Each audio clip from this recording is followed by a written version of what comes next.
ഇപ്പോൾ 2019 തൃശ്ശൂരിലെ ലോക്സഭാ മണ്ഡലത്തിൽ മത്സരിച്ച് വിജയിക്കുന്നത് കോൺഗ്രസിന്റെ TN പ്രതാപനാണ്. പരാജയപ്പെടുത്തുന്നത് രാജാജി മാത്യു തോമസിനെയും അതുപോലെ തന്നെ സുരേഷ് ഗോപിയുമാണ്. ആ തെരഞ്ഞെടുപ്പ് വളരെ നിർണായകമായിരുന്നു. കാരണം സുരേഷ് ഗോപി എന്ന് പറയുന്ന BJP കാൻഡിഡേറ്റ് അവിടെ മത്സരിച്ചിട്ട് 2,93,822 വോട്ട് പിടിച്ചെടുത്തു. അത്രയും വലിയ സ്വാധീനം BJPക്ക് അവിടെ ഉണ്ടാക്കാൻ സാധിച്ചു. അതിനപ്പുറത്തേക്ക് സുരേഷ് ഗോപി ജയിക്കുമെന്ന പ്രതീതി വരെ ഉണ്ടാക്കി. പക്ഷേ രാജാജി മാത്യു 3,21,456 വോട്ടാണ് പിടിച്ചത്. വിജയിച്ച TN പ്രതാപൻ 4,15,089 വോട്ടും പിടിച്ചു. അതുകൊണ്ട് തന്നെ 2024 ലോക്സഭാ തെരഞ്ഞെടുപ്പ് വളരെ നിർണായകമായിരുന്നു. ശക്തമായ ത്രികോണ മത്സരം എന്നാണ് പറയുന്നത്. VS സുനിൽകുമാർ എന്ന് പറയുന്ന സ്ഥാനാർത്ഥിയെയാണ് CPI രംഗത്തിറക്കിയത്. സുരേഷ് ഗോപി NDAയുടെ സ്ഥാനാർത്ഥിയായിട്ട് വരുന്നു.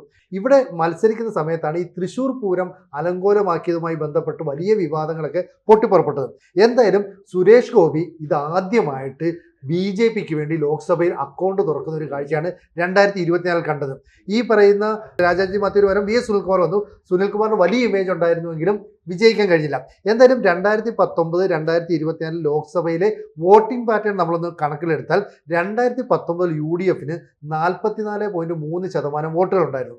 അതേസമയം 2024 ആയപ്പം UDFന്റെ വോട്ട് ഷെയർ എന്നുള്ളത് 31% കുറഞ്ഞു. ഏതാണ്ട് 13% വോട്ട് കുറയുകയാണ് ചെയ്തത്.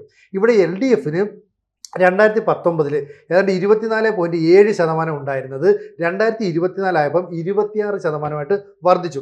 കൂടുതൽ വാർത്തകളും വിശേഷങ്ങളും നിങ്ങളിലേക്ക് എത്താൻ ABC മലയാളം സബ്സ്ക്രൈബ് ചെയ്യുക, ബെൽ ബട്ടണും അമർത്തുക.